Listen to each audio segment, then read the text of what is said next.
All right, guys. First off, as always, good day. I'm glad you guys are here. So today, we are going to be looking at basically how the railroads changed America, and then we're going to be getting into monopolies. And I know you guys know that term, that word from the game, and it does have the same meaning. Okay, it's just I know a lot of you guys have a lot of students in the past have told me I've never completed a game of Monopoly because it takes too long or somebody's cheating or someone can't take it now and they get all mad and stuff like that, throw the board around. I get it, that happens. But the premise of the game is exactly what the definition is, which we're going to get to in a little bit. Then we're going to create an argument on whether monopolies are a good thing or a bad thing. Okay. So let's look at the warm-up picture. So there it is. Okay. Now, as you can see, this is a giant octopus, right? So the first question, hold on one second, please. All right, sorry about that. The first question asks you basically to analyze this picture in a complete sentence. Tell me what is going on here. Don't just put, there's an octopus. I can see that, but what is it doing? All right. So explain that to me. What is it doing? Remember, it has it has 8 legs. So what are those legs doing? They're doing something. So you should be able to tell me that. The second question says that, this octopus has a hold of several things. There's buildings, people, boats, but it does not have the White House. That's the building you see on that far corner. Okay, down and to your left. Do you think that the octopus is going to get it? Why or why not? Okay, so again, from your analyzing of this picture and your own point of view, from your own judgment, what do you think and why? Okay, don't forget the why. That's the key point. Okay, so pause the video, write your response because we're moving on in 3, 2, 1. All right, so before the Civil War, the United States had about 35,000 miles of railroad. That was predominantly isolated to the north. Yes, there were some railroad tracks that went down to the south, but it wasn't that much because, again, the southern people, the southern states didn't want train tracks going through their land because they basically saw that as wasted land. That land, I could be planting cotton, I could be planting tobacco. Now that train track's there, that's money I'm losing every year. Every time we plant, I'm losing money. So again, they had that mentality. But by the 1900s, there were 200,000 miles of train tracks. So in about 40 years time, they basically made 165,000 miles of railroad tracks. Okay. Now, how did this whole thing come to be? Well, when Lincoln was still president, he realized, man, we should really connect the East Coast and the West Coast together. So he signed the Pacific Railway Act, in which they, in the East Coast, started making train tracks to connect towards the West, and the West started making train tracks to go connect to the East. So the Union Pacific and the Central Pacific railway companies were commissioned. They were paid to connect the railroads, and that's what they did. Finally, on May 10th, 1869, Promontory Summit, Utah. That's where that picture is up on top there. A train coming from the east, train coming from the west. They finally meet. The railroad tracks are about to be nailed in, the last bit. They got a gold and silver spike, and they hammered it in to symbolize, hey, this is something that's never been done before. This is a monumental occasion. Now, as one student asked me some years ago, are those spikes still there? No. The solid gold and solid silver spikes were taken out and replaced with the real ones, right? But they do have the gold spike on display at the museum in Promontory Summit, Utah. Okay. Now, how is another question is I get a lot of times from students. How do trains make their money? How do they make money? How does that company make money from trains? Well, again, they get it from people taking rides, right? But mainly, it's like 95% of their money comes from cargo. So if you ever watch a train go by and you see those box cars, where people tag on some of that, if you ever watch it go by, you have to remember those things are filled with things. Sometimes they're empty, but then usually those times the doors are open. But usually when they're closed, they have stuff in there. They're locked and everything.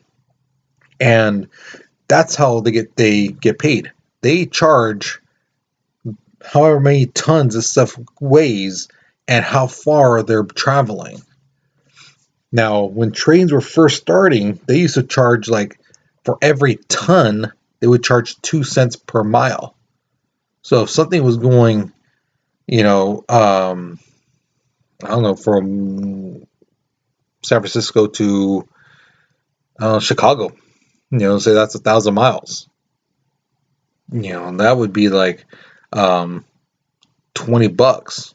Now nowadays that doesn't sound like much. Like $20 to send something over there, no problem. I got that in my wallet. Yeah, that's now, but $20 back then was pretty good amount of money. So the thing was, as always, when there's more people who could do the job, the price goes down because now it's like, well, if you charge in 2 cents, somebody else can do it for 1.5 cents, and competition basically knocked down the price to the point where it got low to the point where it was less than a penny per ton per mile. It was actually 75% of 1 penny to go 1 mile. So yeah, the price dropped down quite a bit because other trains were like, I could take it for cheaper than those other guys. Now, in order to make things go smoothly as possible, the U.S. government awarded land grants to the railway corporations. And the thing is, these guys made fortunes off of this. Okay, now how do they make fortune? Basically, what they would do is say, we're going to build a train going from here to there, right? Whatever it may be, whatever territory that may be. What sometimes these guys did, they would tell their buddies, go out and buy that land. It should be like dirt cheap, things like that. If it's dirt cheap, it's available, buy it. So then when we come through, the government grant, hey, we can buy that land. But now that land's going to be worth a lot more money, and then you get paid. There you go. And some of these executives would actually go out and do that. They would hire people to do that. Some people inside the company would find out where the train's going and try to buy that land, so then they could sell it. Say they bought it for $1,000. Then all of a sudden that land now becomes so valuable that, hey, it's now worth $100,000. From 1,000 to 100,000, that's a big difference. So, thing is though, sometimes people lived in that territory. Somebody lived on that land they didn't want to sell. This is where some things, interesting things happen, and we're going to talk about that in a second. But people like Cornelius Commodore Vanderbilt and other railway tycoons, they became known as robber barons. Now, why were they known as robber barons? Because they basically swindled investors, swindled taxpayers, bribed government officials, cheated on their contracts, cheated on their debts. So that's why. So like I was saying, when somebody lived on a certain area, they might rough someone up to sell.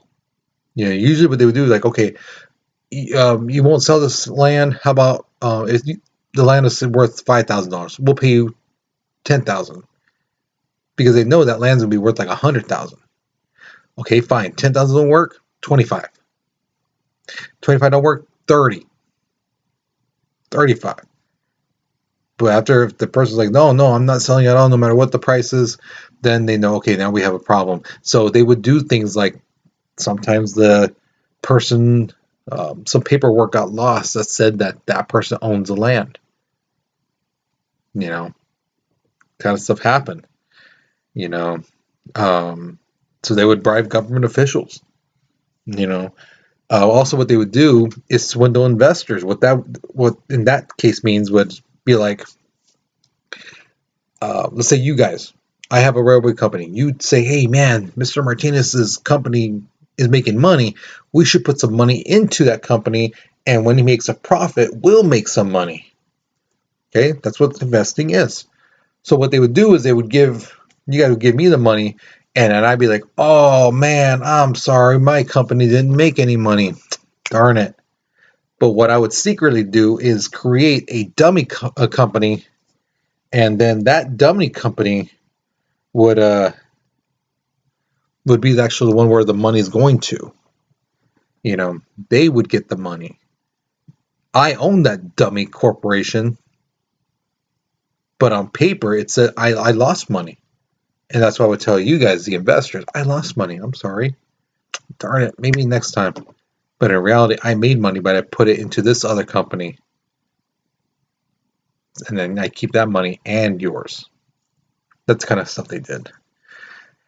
Guys, bribery happened all the time during this era. So when people say, "Oh, politics were so good back then," things like that, we should go back to the way it was. No, no, it was horrible. It was bad. A lot of people could be bought off easily. So it basically was the more money you had, the better it was for you, not anyone else.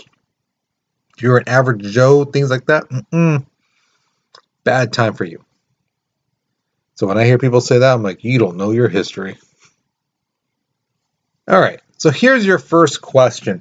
What are some advantages to having a railway that connects the East Coast to the West Coast? So think about what was going on during this time. So if you did your project, the Wild West project, you have an idea already what was happening, especially in the middle of the country. If you did the Native Americans, let's say you did like Spotted Elk or Geronimo, Sitting Bull, you know what was happening in the middle of the country during that time. Um, yeah, if you did someone like Jesse James, Billy the Kid, things like that, Bat Masterson, Wyatt Earp, you have also an idea what was kind of going on, how life was like in the central of America and in the kind of like western states, during this time, you know. So, and also think about how people traveled back then before the trains. How did they get around? And if they were going to go from East Coast to West Coast, how that trip was. Okay, so think about it, write your response, because we're moving on in 3, 2, 1. So Monopoly, if you ever finish the game, the whole point of it is that you control all the property. Okay, and that's exactly what a monopoly is. It's a company or corporation that controls the entire market. In the game Monopoly, the point is to control all the property. Okay, that's a market property. So if you own all the property in say Fresno, you own the monopoly in Fresno for property. Let's say somebody owns all the Lysol disinfectant, any disinfectant spray. Lysol, Clorox, whatever company makes disinfectant sprays.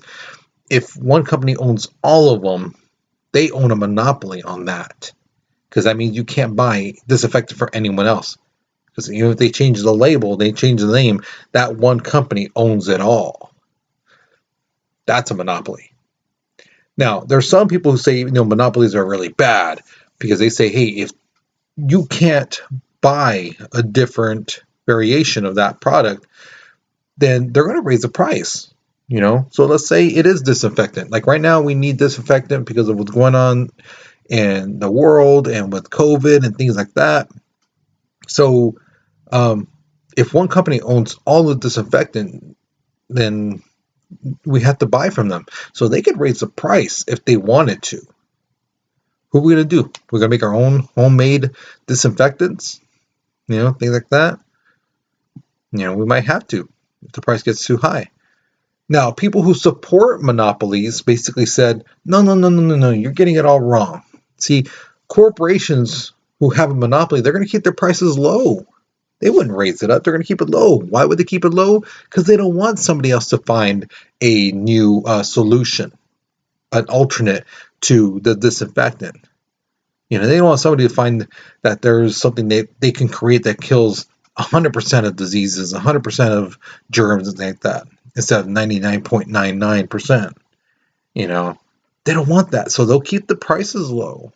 They don't want somebody else making another type of disinfectant and selling it on the market, and then people are going to go to that. They don't want to do that. So that's why they'll keep the prices low. Okay.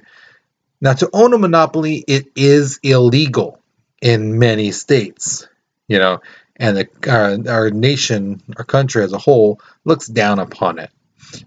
So corporations found a way around this law called trust. Okay. Now, trust is a legal concept where one person manages another person's property. Okay. So it's not like, let's say I control all the disinfectant. Let's just use that example still. I control all the disinfectant companies. I'd be like, well, I don't own it all. This person, this corporation owns it all, and I don't. You know, the people who are in charge of these other places, these are called trustees. Okay, so it'd be like a great example, like Bill Gates. Okay, he owns Microsoft and Xbox and things like that, right? All right, so again, Bill Gates owns Microsoft. They're right there, right? Bill Gates. Now, what happens is this: when they have a trust, it'd be like, even though Microsoft creates stuff like the software for computers itself, Xbox, things like that. It'd be like one company being Microsoft, the computer, one company doing the software, another company making the Xbox games, things like that. So and on paper it doesn't say Bill Gates controls it all. It basically would say that there's different companies and they're all ran by different people and not by Bill Gates. That's how the trust would work. But everyone and their mama knows that no, he controls it all. But legally speaking, he doesn't, because the paperwork doesn't show that he is in control of it all. It's these different companies controlled by a trust. Okay. So going back earlier, what I was saying about having a dummy corporation, these are also known as holding companies. Now, again, they don't produce anything. They don't make anything. They're just there. They're just by name. There's like basically a building that's empty. Those places, those holding companies, they would own the stock of the company that produced the goods and eventually merge them into one enterprise. So it's like, okay, still it's part of the business, but we're not making money. This, other holding company, this dummy corporation, they are making the money. When in reality, they're not. There's nothing going on in that place. It's empty. It's a shell. That's how they kind of swindled investors and things like that. So here's your next question. I want you to examine this picture. All right. Now, these guys at the bottom you see here, that's the U.S. Senate. So what is this artist trying to say about the Senate and the different trusts behind them? Okay, if you look on their stomach, it says trust, right?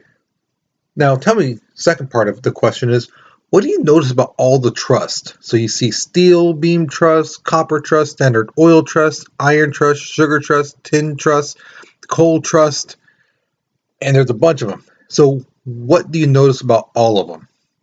Okay. And the last part is, what do you notice about the door in the background? Now, I know some of you guys have your phones, you're watching this video on your phones. It's kind of hard to see, but in that door in the background, up on top, it says People's Entrance. Yes, you can go to the Senate while they're in session and listen, because you are the people. You have that right to sit there and listen to what's going on. But that door, if you can see it or not, I'm sure you can, but just in case you can't, it's not opened. So what does that tell you? If the door is not opened, what's the opposite of that? And why would it be that way?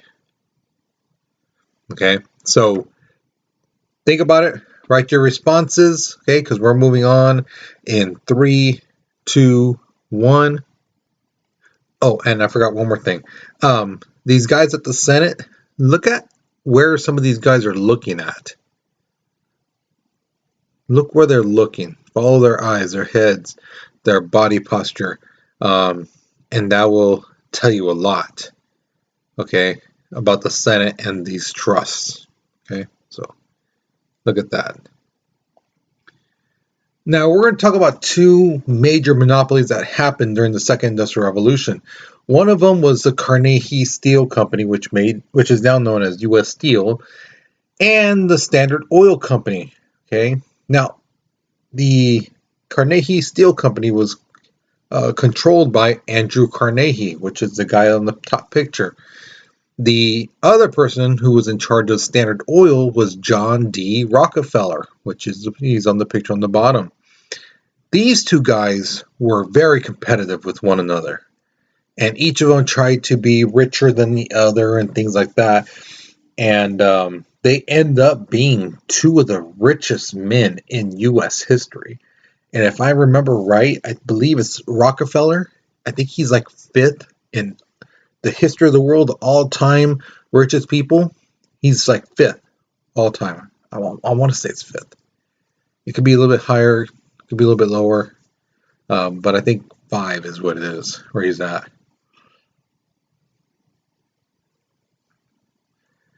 All right, so first let's talk about Andrew Carnegie. Carnegie was a Scottish immigrant, okay?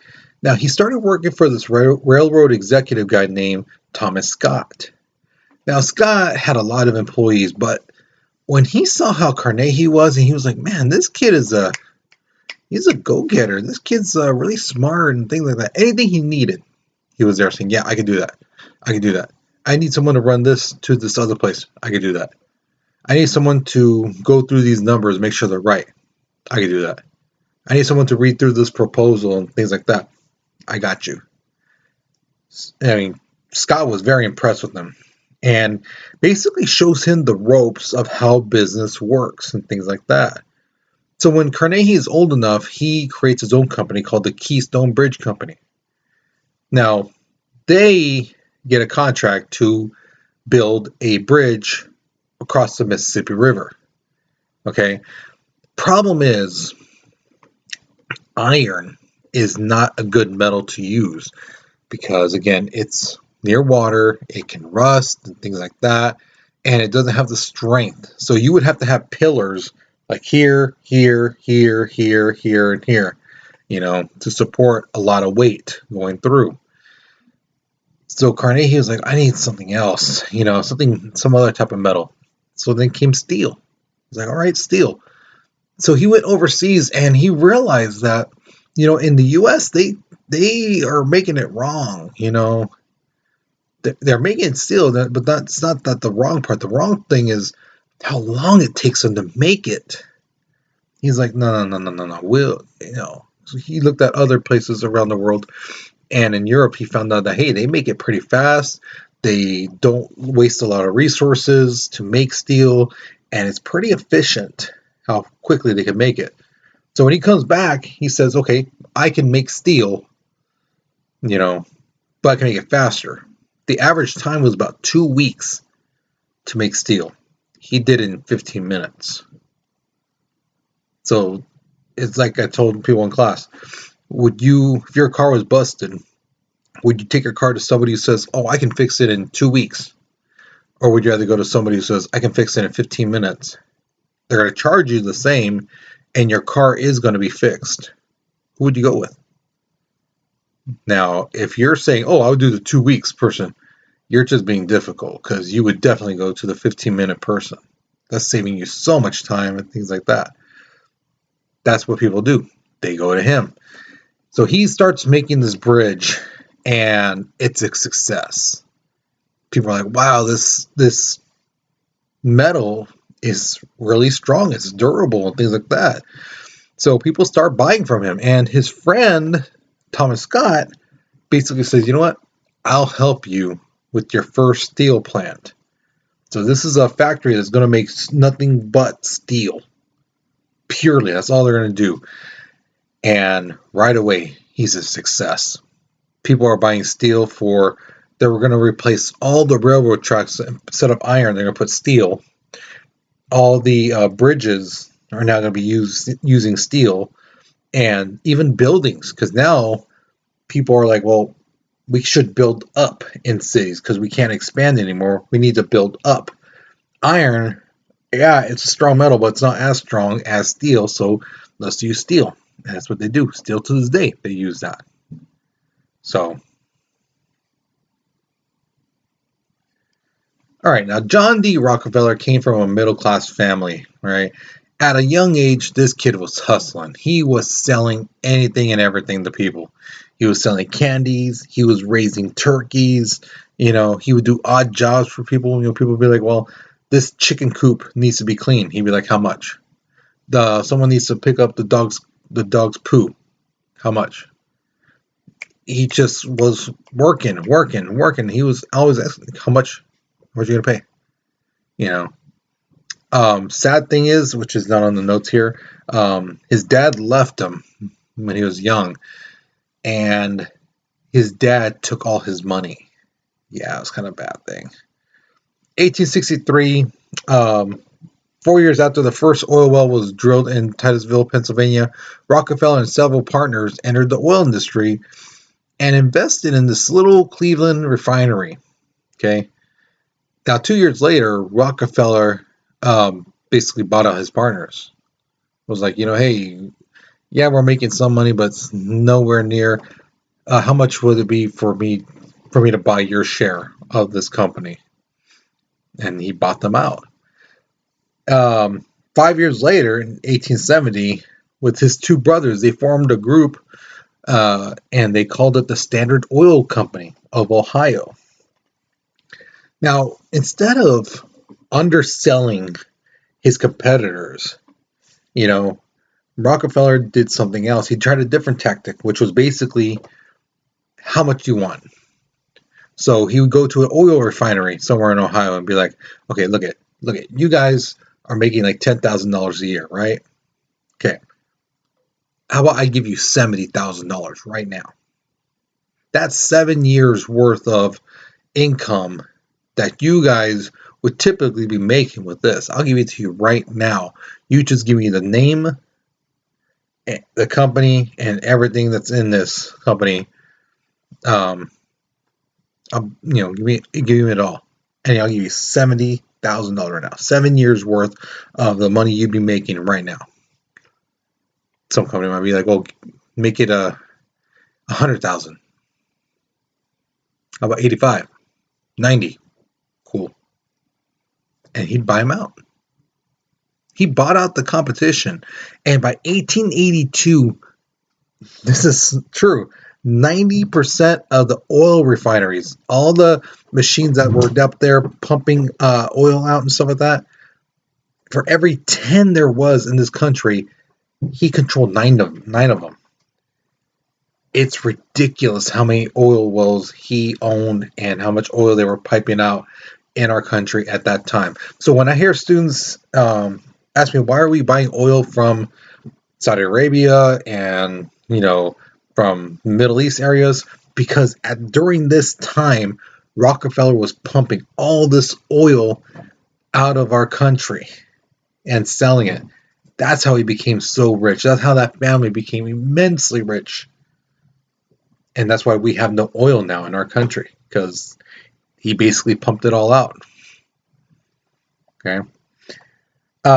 Also, just to show what kind of cheap person he was, when you drill for oil and stuff like that, you have to have drill bits, you have to have pipes, you have to have all kinds of things like that to dig and to transfer the oil from one place to another. Instead of buying that pipes and the screws and the drill bits for that stuff from another company, he made sure his company made that stuff. He wanted to keep all the money within his own company. He didn't want to spend a dollar with anyone else. He didn't want to buy anything from anyone else. He wanted to be self-sufficient, and that's what they did. So yeah, that shows you his mentality, his thinking. I don't want to spend my money on someone else's company. I'd rather buy the stuff and make it ourselves, so we don't have to buy from anyone. All right, so here's question number 3. Who do you feel helped out America the most? Do you think it was more Carnegie Steel, or do you think Rockefeller Oil? What do you think helped out our country grow and and made us prosperous? Carnegie Steel, which again is used for railroads, bridges, buildings, or Rockefeller's oil, which is used for gas, the kerosene for lighting up lamps, oil for machinery, things like that. So which one do you think was more important, that really helped out America more? Okay, so there's a writing prompt on the bottom. Pause the video, write your response, because we're moving on in 3, 2, 1. All right, so now here's your exit ticket. Remember, just answer one of these 2 questions. Explain how the railroad changed America and its politics. So give some examples, okay?